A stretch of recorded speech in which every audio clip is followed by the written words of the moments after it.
Statue of Liberty. The Statue of Liberty, Liberty enlightening the world, French, La Liberté éclairant le monde, is a colossal neoclassical sculpture on Liberty Island in New York Harbor in New York City, in the United States. The copper statue, designed by Frédéric Auguste Bartholdi, a French sculptor, was built by Gustave Eiffel and dedicated on October 28, 1886. It was a gift to the United States from the people of France.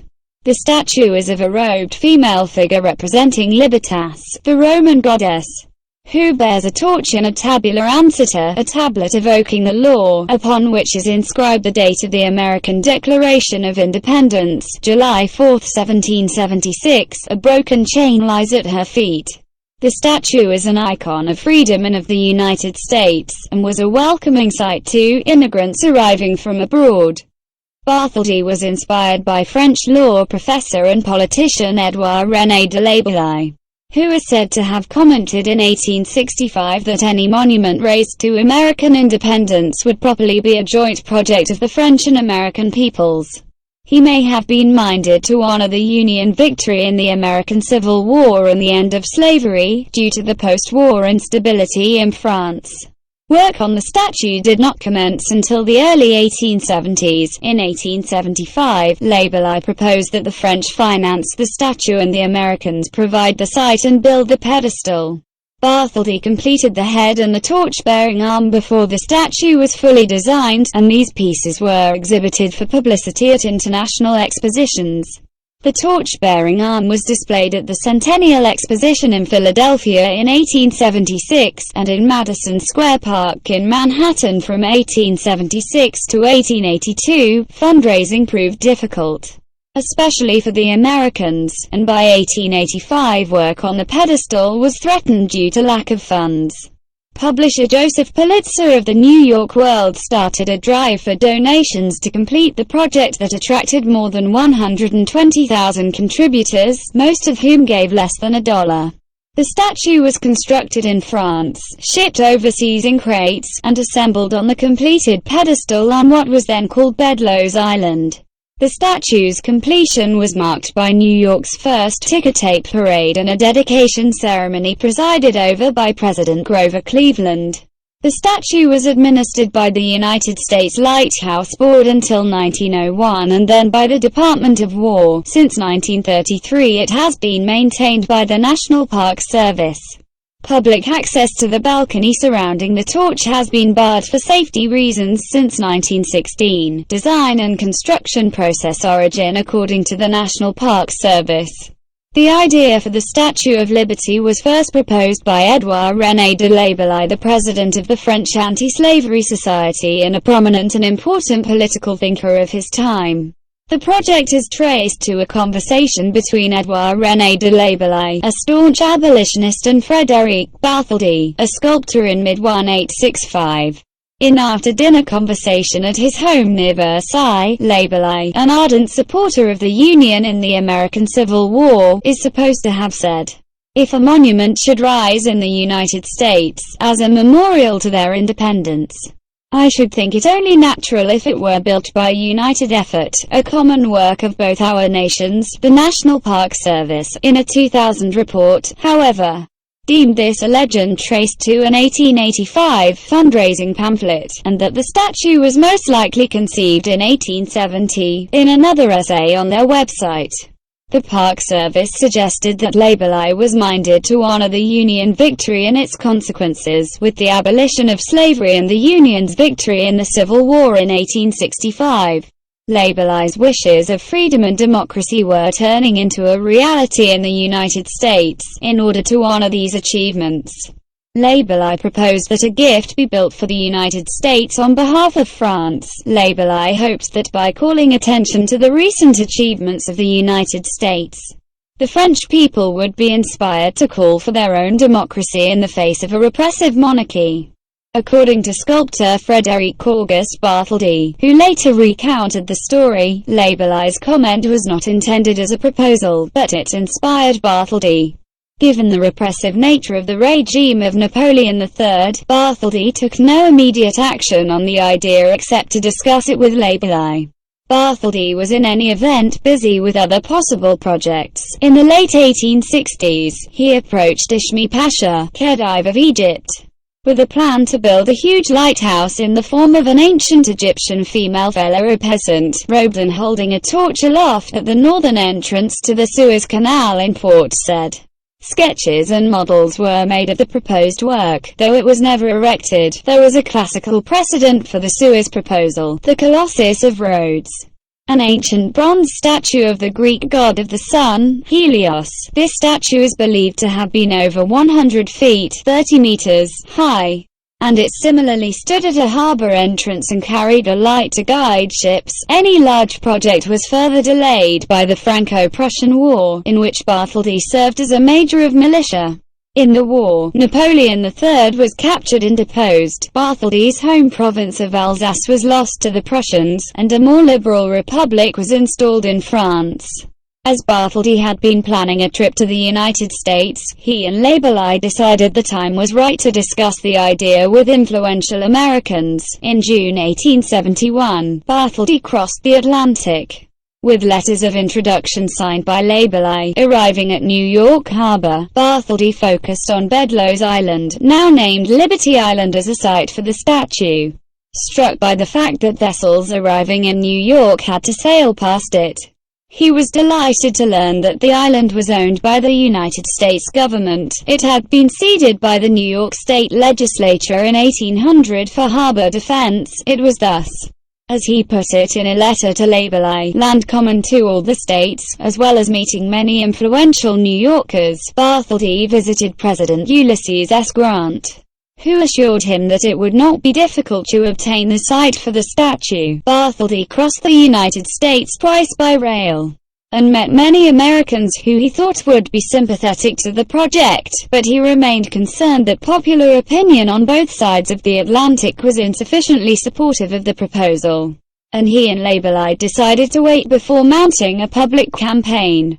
Bartholdi had made a first model of his concept in 1870, the son of a friend of Bartholdi's, American artist John Lafarge. Later maintained that Bartholdi made the first sketches for the statue during his U.S. visit at Lafarge's Rhode Island studio. Bartholdi continued to develop the concept following his return to France. He also worked on a number of sculptures designed to bolster French patriotism after the defeat by the Prussians. One of these was the Lion of Belfort, a monumental sculpture carved in sandstone below the fortress of Belfort, which during the war had resisted a Prussian siege for over 3 months. The Defiant Lion, 73 feet 22 meters long and half that in height, displays an emotional quality characteristic of Romanticism, which Bartholdi would later bring to the Statue of Liberty. Design, style, and symbolism. Bartholdi and Laboulaye considered how best to express the idea of American liberty. In early American history, 2 female figures were frequently used as cultural symbols of the nation. One of these symbols, the personified Columbia, was seen as an embodiment of the United States in the manner that Britannia was identified with the United Kingdom and Marianne came to represent France. Columbia had supplanted the earlier figure of an Indian princess, which had come to be regarded as uncivilized and derogatory toward Americans. The other significant female icon in American culture was a representation of liberty, derived from Libertas, the goddess of freedom widely worshipped in ancient Rome, especially among emancipated slaves. A liberty figure adorned most American coins of the time, and representations of liberty appeared in popular and civic art, including Thomas Crawford's Statue of Freedom, 1863, atop the dome of the United States Capitol building. Artists of the 18th and 19th centuries striving to evoke Republican ideals commonly used representations of Libertas as an allegorical symbol. A figure of liberty was also depicted on the Great Seal of France. However, Bartholdi and Laboulaye avoided an image of revolutionary liberty such as that depicted in Eugene Delacroix's famed Liberty Leading the People, 1830, in this painting, which commemorates France's Revolution of 1830. A half-clothed Liberty leads an armed mob over the bodies of the fallen. Laboulaye had no sympathy for revolution. and so Bartholdi's figure would be fully dressed in flowing robes, instead of the impression of violence in the Delacroix work. Bartholdi wished to give the statue a peaceful appearance and chose a torch, representing progress, for the figure to hold. Crawford's statue was designed in the early 1850s. It was originally to be crowned with a pileus, the cap given to emancipated slaves in ancient Rome. Secretary of War Jefferson Davis, a Southerner who would later serve as President of the Confederate States of America, was concerned that the pileus would be taken as an abolitionist symbol. He ordered that it be changed to a helmet. Delacroix's figure wears a pileus, and Bartholdi at first considered placing one on his figure as well. Instead, he used a diadem, or crown, to top its head. In so doing, he avoided a reference to Marianne, who invariably wears a pileus. The 7 rays form a halo or aureole. They evoke the sun, the 7 seas, and the 7 continents, and represent another means besides the torch, whereby liberty enlightens the world. Bartholdi's early models were all similar in concept, a female figure in neoclassical style representing liberty, wearing a stola and pella, gown and cloak, common in depictions of Roman goddesses, and holding a torch aloft, according to popular accounts. The face was modeled after that of Charlotte Baser Bartholdi, the sculptor's mother, but Regis Huber, the curator of the Bartholdi Museum, is on record as saying that this, as well as other similar speculations, have no basis in fact. He designed the figure with a strong, uncomplicated silhouette, which would be set off well by its dramatic harbor placement and allow passengers on vessels entering New York Bay to experience a changing perspective on the statue as they proceeded toward Manhattan. He gave it bold classical contours and applied simplified modeling, reflecting the huge scale of the project and its solemn purpose. Bartholdi wrote of his technique: "The surfaces should be broad and simple, defined by a bold and clear design, accentuated in the important places. The enlargement of the details or their multiplicity is to be feared. By exaggerating the forms, in order to render them more clearly visible, or by enriching them with details, we would destroy the proportion of the work. Finally, the model, like the design, should have a summarized character, such as one would give to a rapid sketch, only it is necessary that this character should be the product of volition and study, and that the artist, concentrating his knowledge, should find the form and the line in its greatest simplicity." Bartholdi made alterations in the design as the project evolved. Bartholdi considered having Liberty hold a broken chain, but decided this would be too divisive in the days after the Civil War. The erected statue does rise over a broken chain, half hidden by her robes and difficult to see from the ground. Bartholdi was initially uncertain of what to place in Liberty's left hand. He settled on a tabular ansata, a keystone-shaped tablet used to evoke the concept of law. Though Bartholdi greatly admired the United States Constitution, he chose to inscribe July IVMDCCLXXVI on the tablet, thus associating the date of the country's Declaration of Independence with the concept of liberty. Bartholdi interested his friend and mentor, architect Eugene Viollet-le-Duc, in the project.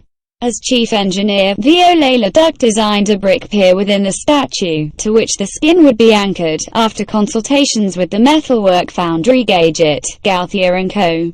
Viollet-le-Duc chose the metal which would be used for the skin, copper sheets, and the method used to shape it, repoussé, in which the sheets were heated and then struck with wooden hammers. An advantage of this choice was that the entire statue would be light for its volume, as the copper need be only 0.094 inches (2.4 millimeters) thick. Bartholdi had decided on a height of just over 151 feet (46 meters) for the statue, double that of Italy's San Carlone and the German statue of Arminius, both made with the same method. Announcement and early work. By 1875, France was enjoying improved political stability and a recovering post-war economy. Growing interest in the upcoming Centennial Exposition in Philadelphia led Labour to decide it was time to seek public support. In September 1875, he announced the project and the formation of the Franco-American Union as its fundraising arm. With the announcement, the statue was given a name of Liberty Enlightening the World. The French would finance the statue. Americans would be expected to pay for the pedestal. The announcement provoked a generally favorable reaction in France. Though many Frenchmen resented the United States for not coming to their aid during the war with Prussia, French monarchists opposed the statue, if for no other reason than it was proposed by the liberal Laboulaye, who had recently been elected a senator for life. Laboulaye arranged events designed to appeal to the rich and powerful, including a special performance at the Paris Opera on April 25, 1876, that featured a new cantata by composer Charles Gounod. The piece was titled La Liberté éclairant le monde. The French version of the statue's announced name, despite its initial focus on the elites, the Union was successful in raising funds from across French society. Schoolchildren and ordinary citizens gave, as did 181 French municipalities. Laboulaye's political allies supported the call, as did descendants of the French contingent in the American Revolutionary War. Less idealistically, contributions came from those who hoped for American support in the French attempt to build the Panama Canal.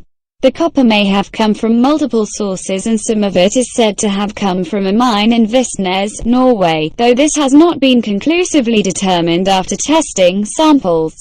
According to Kara Sutherland in her book on the statue for the Museum of the City of New York, 90,800 kilos £200,000 was needed to build the statue, and the French copper industrialist Eugene Secretan donated 58,100 kilos £128,000 of copper. Although plans for the statue had not been finalized, Bartholdi moved forward with fabrication of the right arm, bearing the torch, and the head. Work began at the Gadget, Gauthier & Co. workshop. In May 1876, Bartholdi traveled to the United States as a member of a French delegation to the Centennial Exhibition, and arranged for a huge painting of the statue to be shown in New York as part of the Centennial festivities. The arm did not arrive in Philadelphia until August, because of its late arrival. It was not listed in the exhibition catalogue, and while some reports correctly identified the work, others called it the Colossal Arm, or Bartholdi Electric Light. The exhibition grounds contained a number of monumental artworks to compete for fairgoers' interest, including an outsized fountain designed by Bartholdi. Nevertheless, the arm proved popular in the exhibition's waning days, and visitors would climb up to the balcony of the Torch to view the fairgrounds after the exhibition closed. The arm was transported to New York, where it remained on display in Madison Square Park for several years before it was returned to France to join the rest of the statue.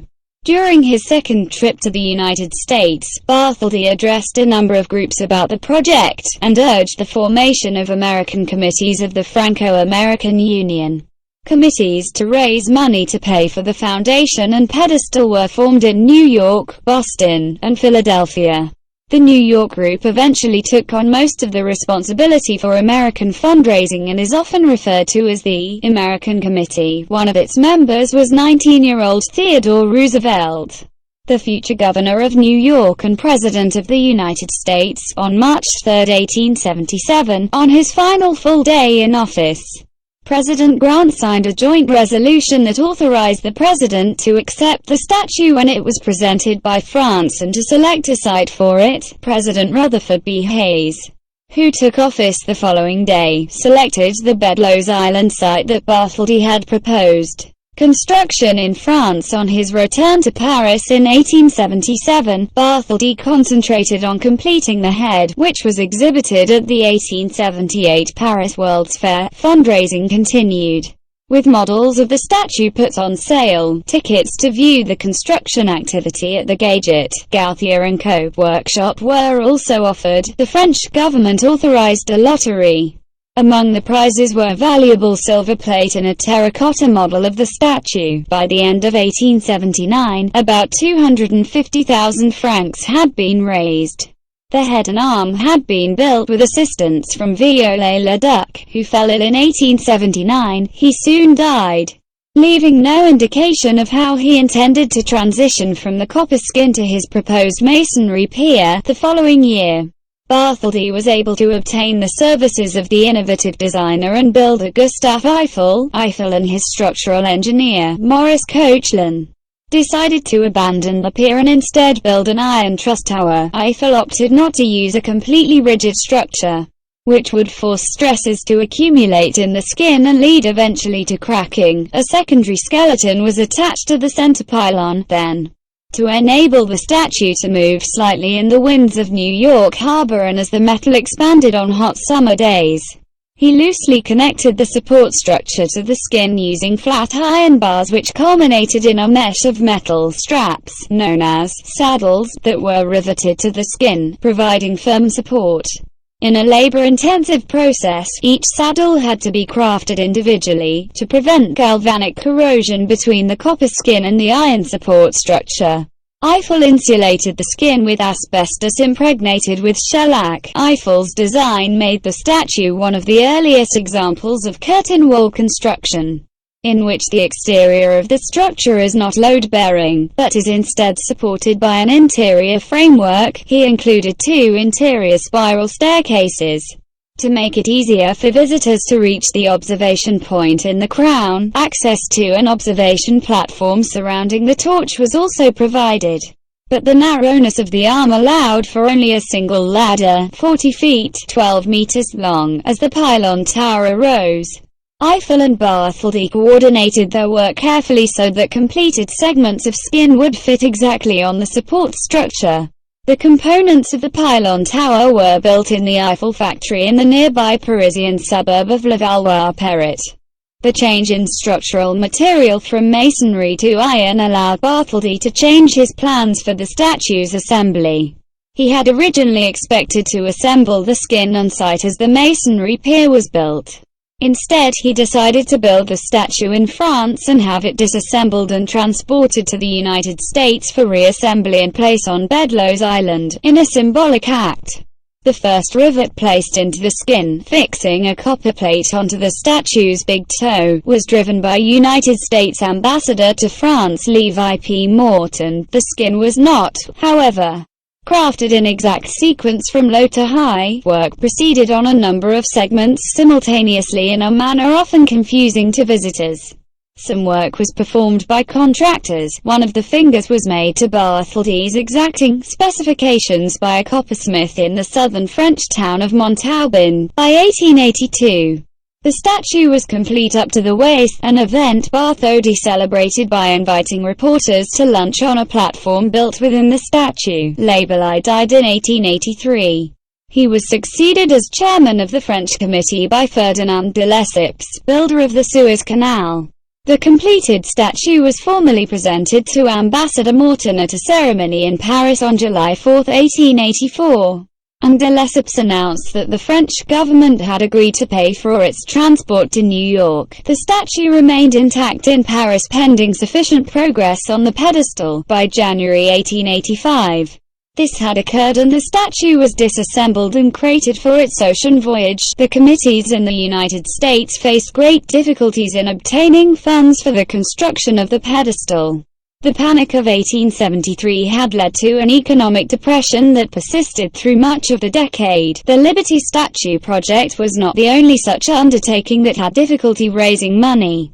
Construction of the obelisk, later known as the Washington Monument, sometimes stalled for years. It would ultimately take over 3.5 decades to complete. There was criticism both of Bartholdi's statue and of the fact that the gift required Americans to foot the bill for the pedestal. In the years following the Civil War, most Americans preferred realistic artworks depicting heroes and events from the nation's history, rather than allegorical works like the Liberty statue.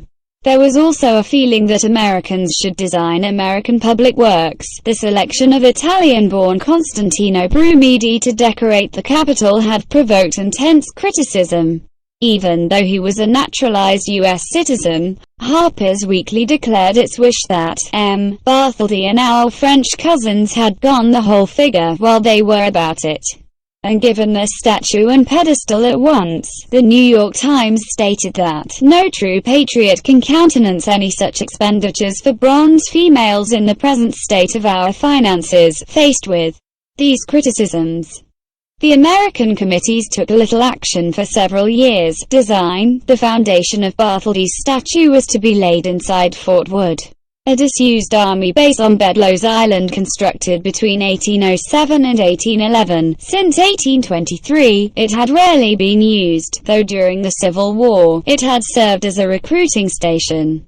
The fortifications of the structure were in the shape of an 11-point star. The statue's foundation and pedestal were aligned so that it would face southeast, greeting ships entering the harbor from the Atlantic Ocean. In 1881, the New York Committee commissioned Richard Morris Hunt to design the pedestal. Within months, Hunt submitted a detailed plan, indicating that he expected construction to take about 9 months. He proposed a pedestal 114 feet (35 meters) in height. Faced with many problems, the committee reduced that to 89 feet (27 meters).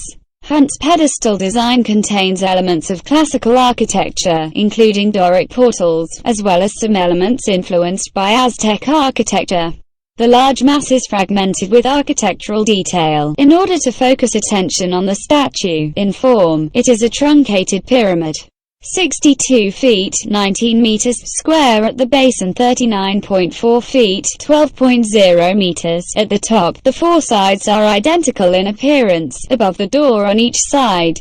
There are 10 discs upon which Bartholdi proposed to place the coats of arms of the states. Between 1876 and 1889, there were 38 U.S. states, although this was not done. Above that, a balcony was placed on each side, framed by pillars. Bartholdi placed an observation platform near the top of the pedestal, above which the statue itself rises, according to author Louis Auchincloss.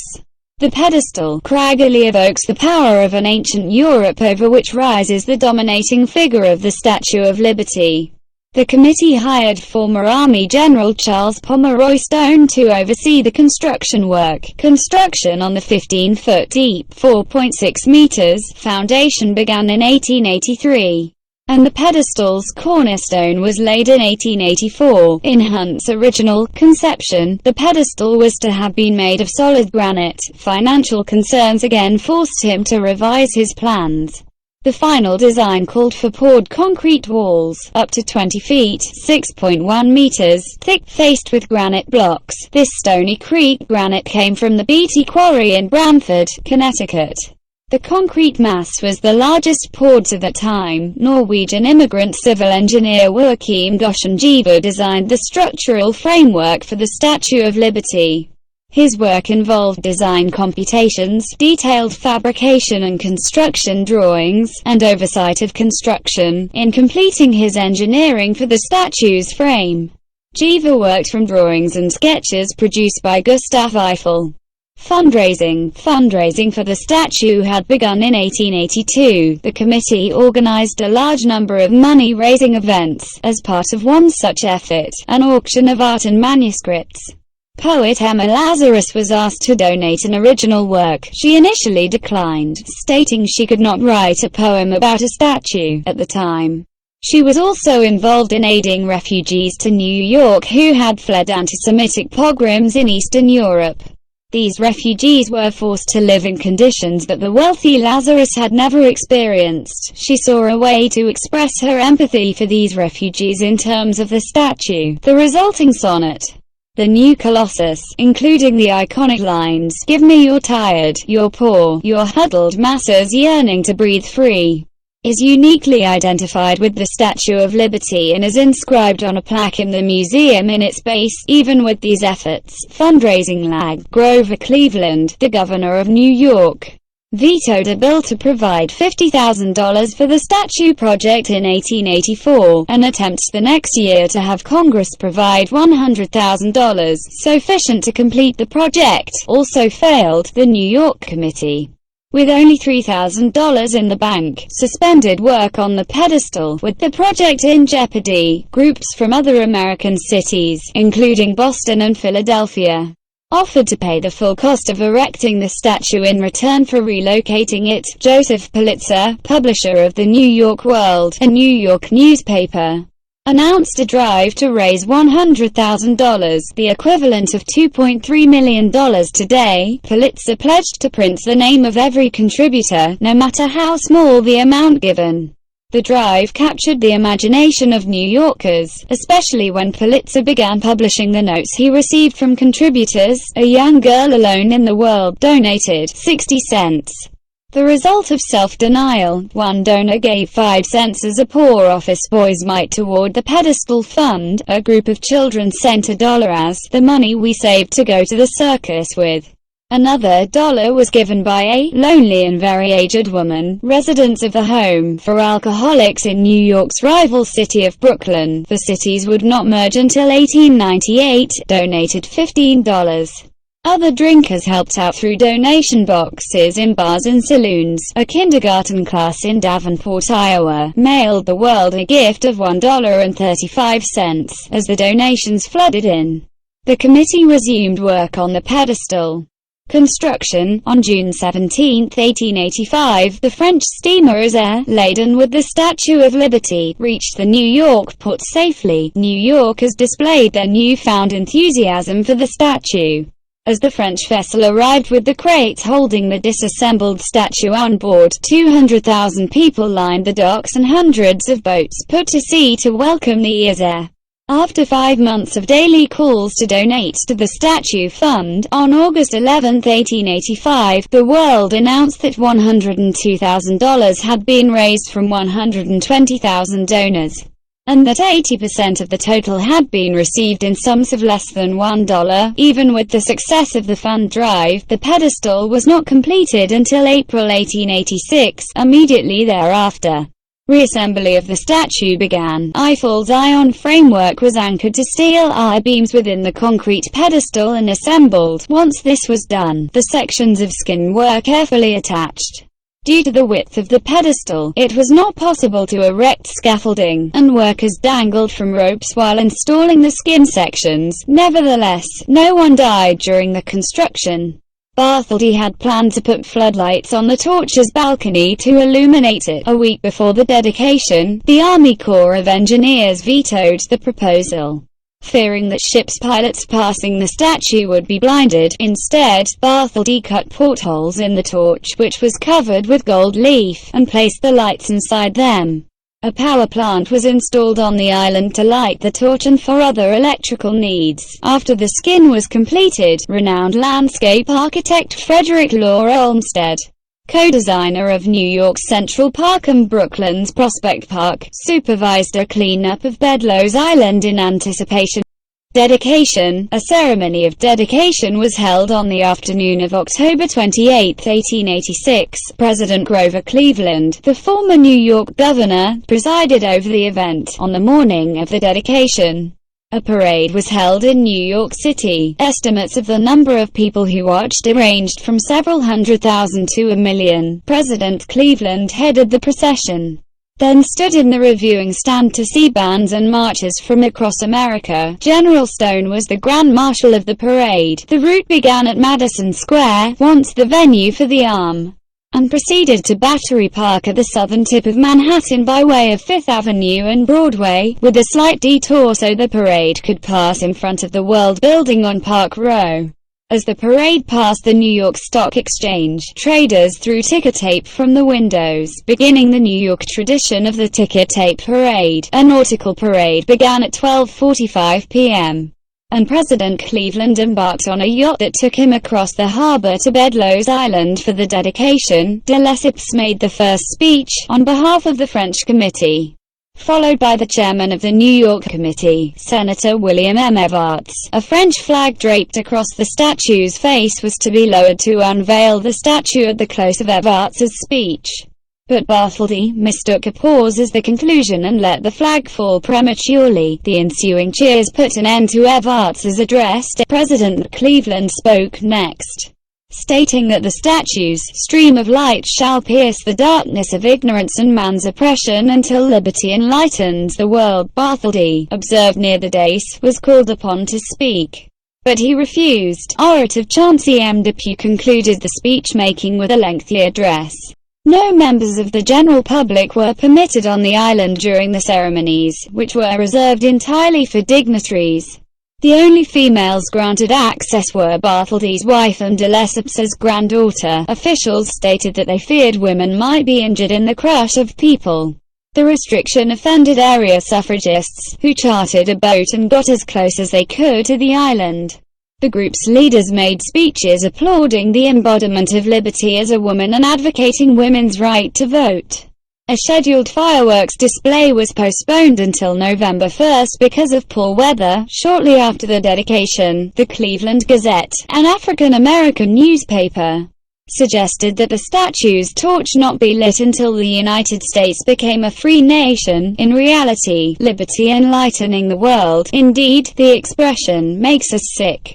This government is a howling farce. It cannot, or rather does not, protect its citizens within its own borders. Shove the Bartholdi statue, torch and all, into the ocean until the liberty of this country is such as to make it possible for an inoffensive and industrious colored man to earn a respectable living for himself and family, without being Ku Kluxed, perhaps murdered, his daughter and wife outraged, and his property destroyed. The idea of the liberty of this country, enlightening the world, or even Patagonia, is ridiculous in the extreme. After dedication, Lighthouse Board and War Department, 1886 to 1933, when the torch was illuminated on the evening of the statue's dedication, it produced only a faint gleam, barely visible from Manhattan. The world characterized it as more like a glowworm than a beacon. Bartholdi suggested gilding the statue to increase its ability to reflect light,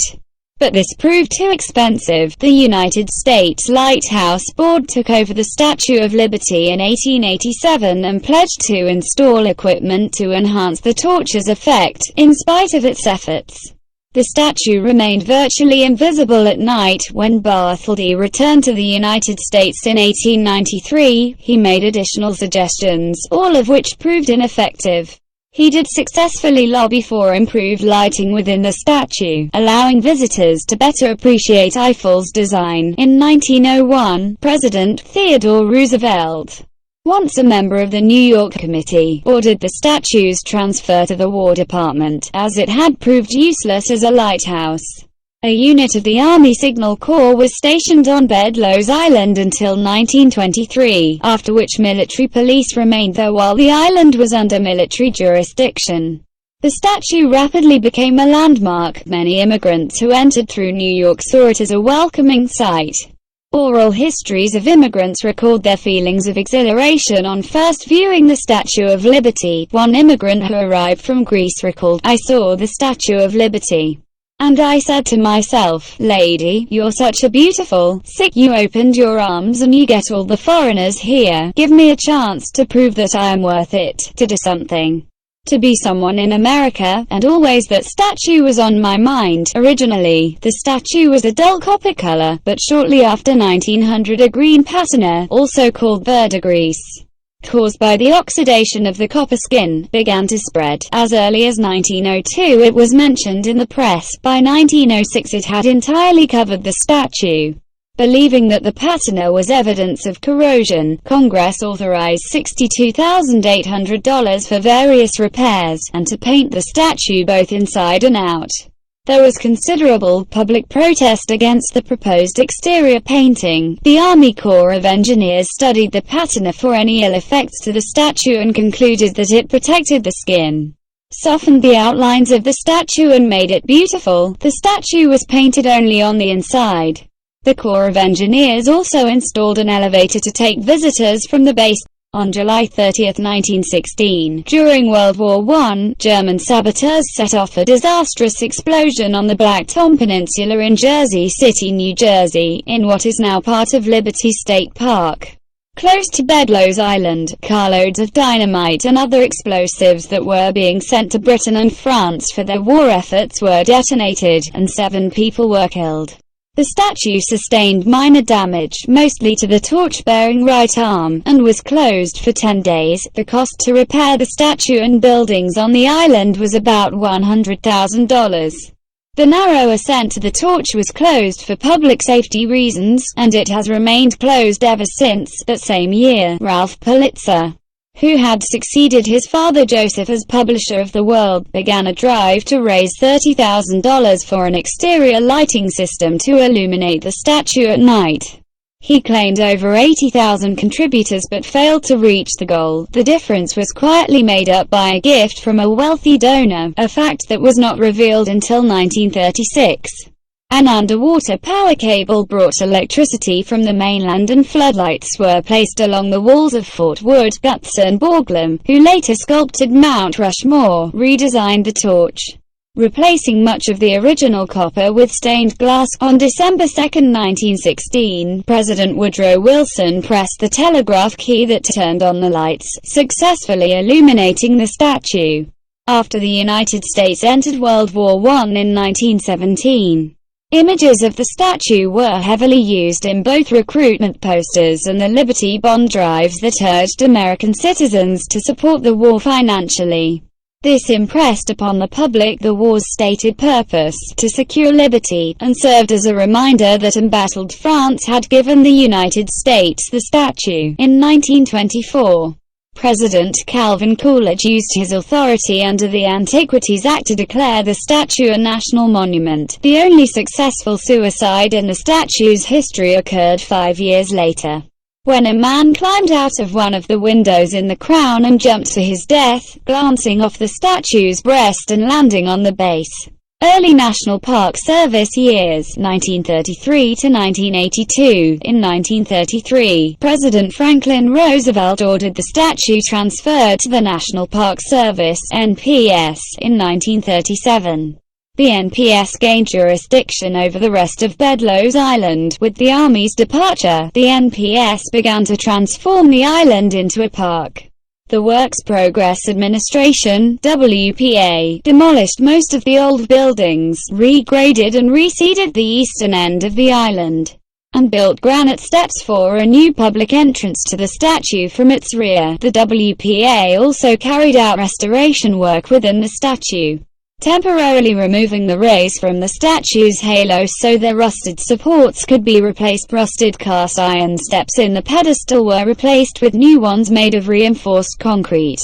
The upper parts of the stairways within the statue were replaced as well. Copper sheathing was installed to prevent further damage from rainwater that had been seeping into the pedestal. The statue was closed to the public from May until December 1938. During World War II, the statue remained open to visitors, although it was not illuminated at night due to wartime blackouts. It was lit briefly on December 31, 1943, and on D-Day, June 6, 1944, when its lights flashed ... The Morse code for V, for victory. New, powerful lighting was installed in 1944, 1945. And beginning on V-Day, the statue was once again illuminated after sunset. The lighting was for only a few hours each evening, and it was not until 1957 that the statue was illuminated every night. All night. In 1946, the interior of the statue within reach of visitors was coated with a special plastic so that graffiti could be washed away. In 1956, an act of Congress officially renamed Bedloes Island as Liberty Island, a change advocated by Bartholdi generations earlier. The act also mentioned the efforts to found an American Museum of Immigration on the island, which backers took as federal approval of the project. Though the government was slow to grant funds for it, nearby Ellis Island was made part of the Statue of Liberty National Monument by proclamation of President Lyndon Johnson in 1965, 106 in 1972. The Immigration Museum, in the statue's base, was finally opened in a ceremony led by President Richard Nixon. The museum's backers never provided it with an endowment to secure its future, and it closed in 1991 after the opening of an immigration museum on Ellis Island in 1970. Ivy Bottini led a demonstration at the statue where she and others from the National Organization for Women's New York chapter draped an enormous banner over a railing which read, "Women of the World, Unite," beginning December 26. 1971, 15 anti-Vietnam War veterans occupied the statue, flying a U.S. flag upside down from her crown. They left December 28, following a federal court order. The statue was also several times taken over briefly by demonstrators publicizing causes such as Puerto Rican independence, opposition to abortion, and opposition to U.S. intervention in Grenada. Demonstrations with the permission of the Park Service included a gay pride parade rally and the annual Captive Baltic Nations rally. A powerful new lighting system was installed in advance of the American bicentennial in 1976. The statue was the focal point for Operation Sail, a regatta of tall ships from all over the world that entered New York Harbor on July 4, 1976, and sailed around Liberty Island. The day concluded with a spectacular display of fireworks near the statue. Renovation and rededication, 1982 to 2000. The statue was examined in great detail by French and American engineers as part of the planning for its centennial in 1986. In 1982, it was announced that the statue was in need of considerable restoration. Careful study had revealed that the right arm had been improperly attached to the main structure. It was swaying more and more when strong winds blew, and there was a significant risk of structural failure. In addition, the head had been installed 2 feet (0.61 meters) off-center, and one of the rays was wearing a hole in the right arm when the statue moved in the wind. The armature structure was badly corroded, and about 2% of the exterior plates needed to be replaced, although problems with the armature had been recognized as early as 1936. When cast iron replacements for some of the bars had been installed, much of the corrosion had been hidden by layers of paint applied over the years. In May 1982, President Ronald Reagan announced the formation of the Statue of Liberty Ellis Island Centennial Commission, led by Chrysler Corporation Chair Lee Iacocca, to raise the funds needed to complete the work. Through its fundraising arm, the Statue of Liberty Ellis Island Foundation, Inc., the group raised more than $350 million in donations. The Statue of Liberty was one of the earliest beneficiaries of a cause marketing campaign. A 1983 promotion advertised that for each purchase made with an American Express card, the company would contribute 1 cent to the renovation of the statue. The campaign generated contributions of $1.7 million to the restoration project. In 1984, the statue was closed to the public for the duration of the renovation. Workers erected the world's largest freestanding scaffold, which obscured the statue from view. Liquid nitrogen was used to remove layers of paint that had been applied to the interior of the copper skin over decades, leaving 2 layers of coal tar, originally applied to plug leaks and prevent corrosion. Blasting with baking soda powder removed the tar without further damaging the copper. The restorer's work was hampered by the asbestos-based substance that Bartholdi had used, ineffectively, as inspections showed, to prevent galvanic corrosion. Workers within the statue had to wear protective gear, dubbed moon suits, with self-contained breathing circuits. Larger holes in the copper skin were repaired, and new copper was added where necessary. The replacement skin was taken from a copper rooftop at Bell Labs, which had a patina that closely resembled the statue's. In exchange, the laboratory was provided some of the old copper skin for testing. The torch, found to have been leaking water since the 1916 alterations, was replaced with an exact replica of Bartholdi's unaltered torch. Consideration was given to replacing the arm and shoulder. The National Park Service insisted that they be repaired instead. The original torch was removed and replaced in 1986 with the current one, whose flame is covered in 24-karat gold. The torch reflects the sun's rays in daytime and lighted by floodlights at night. The entire puddled iron armature, designed by Gustave Eiffel, was replaced. Low-carbon corrosion-resistant stainless steel bars that now hold the staples next to the skin are made of ferralium, an alloy that bends slightly and returns to its original shape as the statue moves. To prevent the ray and arm making contact, the ray was realigned by several degrees. The lighting was again replaced. Nighttime illumination subsequently came from metal halide lamps that send beams of light to particular parts of the pedestal or statue, showing off various details. Access to the pedestal, which had been through a nondescript entrance built in the 1960s, was renovated to create a wide opening framed by a set of monumental bronze doors with designs symbolic of the renovation. A modern elevator was installed, allowing handicapped access to the observation area of the pedestal. An emergency elevator was installed within the statue, reaching up to the level of the shoulder. July 3–6, 1986 was designated Liberty Weekend, marking the centennial of the statue and its reopening. President Reagan presided over the rededication, with French President François Mitterrand in attendance. July 4 saw a reprise of Operation Sail, and the statue was reopened to the public on July 5. In Reagan's dedication speech, he stated, "We are the keepers of the flame of liberty. We hold it high for the world to see." Closures and reopenings. 2001 present. Following the September 11 attacks, the statue and Liberty Island were immediately closed to the public. The island reopened at the end of 2001. While the pedestal and statue remained off-limits, the pedestal reopened in August 2004. But the National Park Service announced that visitors could not safely be given access to the statue due to the difficulty of evacuation in an emergency. The Park Service adhered to that position through the remainder of the Bush administration. New York Congressman Anthony Weiner made the statue's reopening a personal crusade. On May 17, 2009.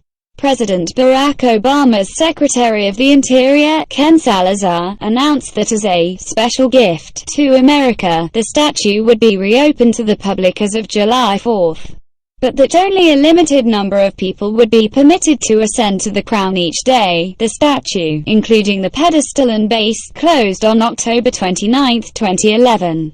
For installation of new elevators and staircases and to bring other facilities, such as restrooms, up to code, the statue was reopened on October 28, 2012.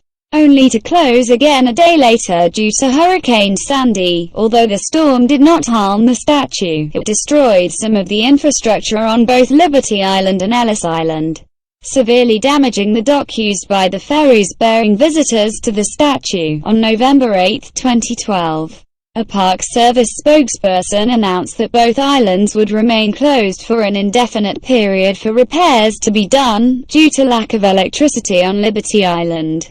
A generator was installed to power temporary floodlights to illuminate the statue at night. The superintendent of Statue of Liberty National Monument, David Luxinger, whose home on the island was severely damaged, stated that it would be, optimistically, months before the island was reopened to the public. The statue and Liberty Island reopened to the public on July 4, 2013. Ellis Island remained closed for repairs for several more months but reopened in late October 2013, for part of October 2013. Liberty Island was closed to the public due to the United States federal government shutdown of 2013, along with other federally funded museums, parks, monuments, construction projects and buildings.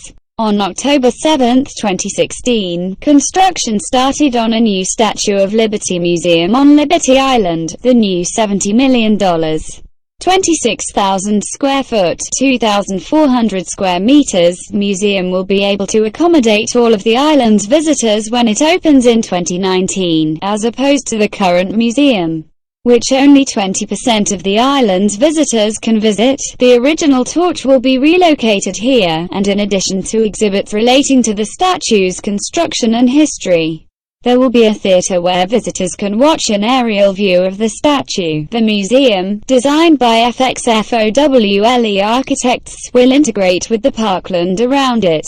It is being funded privately by Diane von Furstenberg, Michael Bloomberg, Jeff Bezos, Coca-Cola, NBC Universal, the family of Lawrence Tisch and Preston Robert Tisch, and Melody Hobson and George Lucas. Von Furstenberg heads the fundraising for the museum, and the project had garnered more than $40 million in fundraising as of groundbreaking. Access and attributes, location and tourism. The statue is situated in Upper New York Bay on Liberty Island south of Ellis Island, which together comprise the Statue of Liberty National Monument. Both islands were ceded by New York to the federal government in 1800, as agreed in an 1834 compact between New York and New Jersey that set the state border at the bay's midpoint.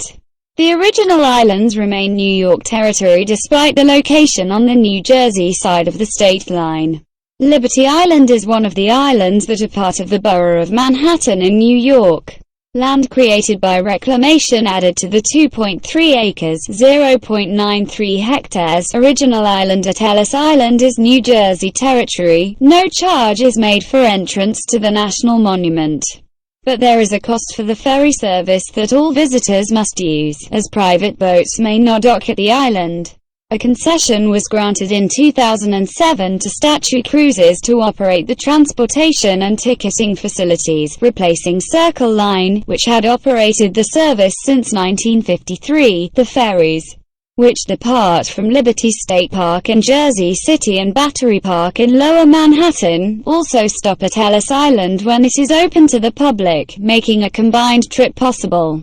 All ferry riders are subject to security screening, similar to airport procedures, prior to boarding. Visitors intending to enter the statue's base and pedestal must obtain a complimentary museum pedestal ticket along with their ferry ticket. Those wishing to climb the staircase within the statue to the crown purchase a special ticket, which may be reserved up to a year in advance. A total of 240 people per day are permitted to ascend. 10 per group, 3 groups per hour. Climbers may bring only medication and cameras. Lockers are provided for other items, and must undergo a second security screening. Inscriptions, plaques, and dedications. There are several plaques and dedicatory tablets on or near the Statue of Liberty. A plaque on the copper just under the figure in front declares that it is a colossal statue representing liberty, designed by Bartholdi and built by the Paris firm of Gaget. Gauthier et Cie. CIE is the French abbreviation analogous to CO. A presentation tablet, also bearing Bartholdi's name, declares the statue is a gift from the people of the Republic of France that honors the alliance of the two nations in achieving the independence of the United States of America and attests their abiding friendship. A tablet placed by the New York Committee commemorates the fundraising done to build the pedestal. The cornerstone bears a plaque placed by the Freemasons in 1903. A bronze tablet that bears the text of Emma Lazarus's sonnet, The New Colossus, 1883, was presented by friends of the poet. Until the 1986 renovation, it was mounted inside the pedestal. Today it resides in the Statue of Liberty Museum, in the base. The New Colossus tablet is accompanied by a tablet given by the Emma Lazarus Commemorative Committee in 1977, celebrating the poet's life. A group of statues stands at the western end of the island, honoring those closely associated with the Statue of Liberty. 2 Americans, Pulitzer and Lazarus, and 3 Frenchmen, Bartholdi, Eiffel, and Laboulaye, are depicted. They are the work of Maryland sculptor Philip Ratner. UNESCO World Heritage Site in 1984, the Statue of Liberty was designated a UNESCO World Heritage Site. The UNESCO Statement of Significance describes the statue as a masterpiece of the human spirit that endures as a highly potent symbol, inspiring contemplation, debate and protest, of ideals such as liberty, peace, human rights, abolition of slavery, democracy and opportunity. Physical characteristics feature, U.S. metric height of copper statue 151 feet 1 in 46 meters. Foundation of pedestal, ground level to tip of torch 305 feet 1 in 93 meters. Heel to top of head 111 feet 1 in 34 meters. Height of hand 16 feet 5 in 5 meters. Index finger 8 feet 1 in 2.44 meters. Circumference at second joint 3 feet 6 in 1.07 meters. Head from chin to cranium 17 feet 3 in 5.26 meters. Head thickness from ear to ear 10 feet 0 in 3.05 meters. Distance across the eye 2 feet 6 in 0.76 meters. Length of nose 4 feet 6 in 1.48 meters, right arm length 42 feet 0 in 12.8 meters, right arm greatest thickness 12 feet 0 in 3.66 meters, thickness of waist 35 feet 0 in 10.67 meters, width of mouth 3 feet 0 in 0.91 meters, tablet. Length 23 feet 7 in 7.19 meters, tablet. Width 13 feet 7 in 4.14 meters, tablet.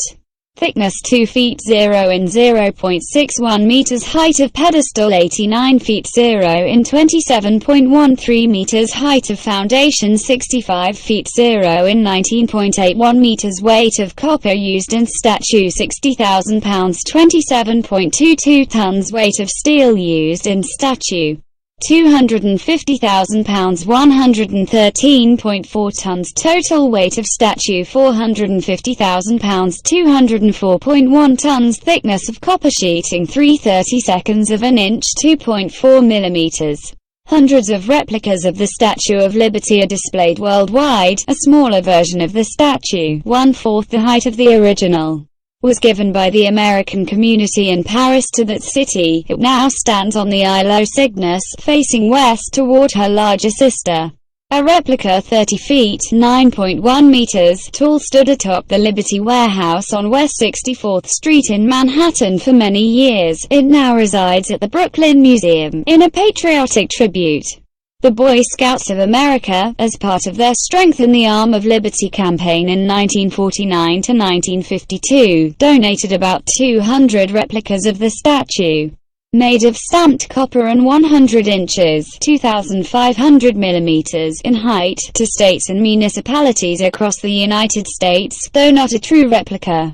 The statue, known as the Goddess of Democracy, temporarily erected during the Tiananmen Square protests of 1989, was similarly inspired by French democratic traditions. The sculptors took care to avoid a direct imitation of the Statue of Liberty.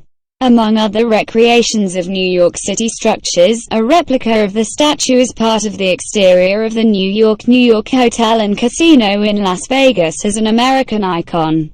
The Statue of Liberty has been depicted on the country's coinage and stamps. It appeared on commemorative coins issued to mark its 1986 centennial, and on New York's 2001 entry in the State Quarters series. An image of the statue was chosen for the American Eagle Platinum Bullion coins in 1997, and it was placed on the reverse, or tails, side of the presidential dollar series of circulating coins. Two images of the statue's torch appear on the current $10 bill. The statue's intended photographic depiction on a 2010 Forever stamp proved instead to be of the replica at the Las Vegas casino. Depictions of the statue have been used by many regional institutions between 1986 and 2000. New York State issued license plates with an outline of the statue to either the front or the side of the serial number.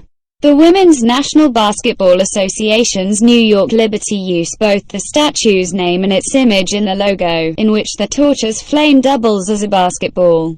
The New York Rangers of the National Hockey League depicted the statue's head on the third jersey. Beginning in 1997, the National Collegiate Athletic Association's 1996 men's basketball Final Four, played at New Jersey's Meadowlands Sports Complex, featured the statue in its logo. The Libertarian Party of the United States uses the statue in its emblem. The statue is a frequent subject in popular culture. In music, it has been evoked to indicate support for American policies, as in Toby Keith's song, courtesy of the Red, White and Blue, The Angry American, and in opposition, appearing on the cover of the Dead Kennedys album Bedtime for Democracy, which protested the Reagan administration. In film, the torch is the setting for the climax of director Alfred Hitchcock's 1942 movie Saboteur. The statue makes one of its most famous cinematic appearances in the 1968 picture Planet of the Apes, in which it is seen half buried in sand. It is knocked over in the science fiction film Independence Day, and in Cloverfield the head is ripped off in Jack Finney's time travel novel Time and Again. The right arm of the statue, on display in the early 1880s in Madison Square Park, plays a crucial role. Robert Holdstock, consulting editor of the Encyclopedia of Science Fiction, wondered in 1979, where would science fiction be without the Statue of Liberty? For decades it has towered or crumbled above the wastelands of deserted Earth. Giants have uprooted it. Aliens have found it curious. The symbol of liberty, of optimism, has become a symbol of science fiction's pessimistic view of the future.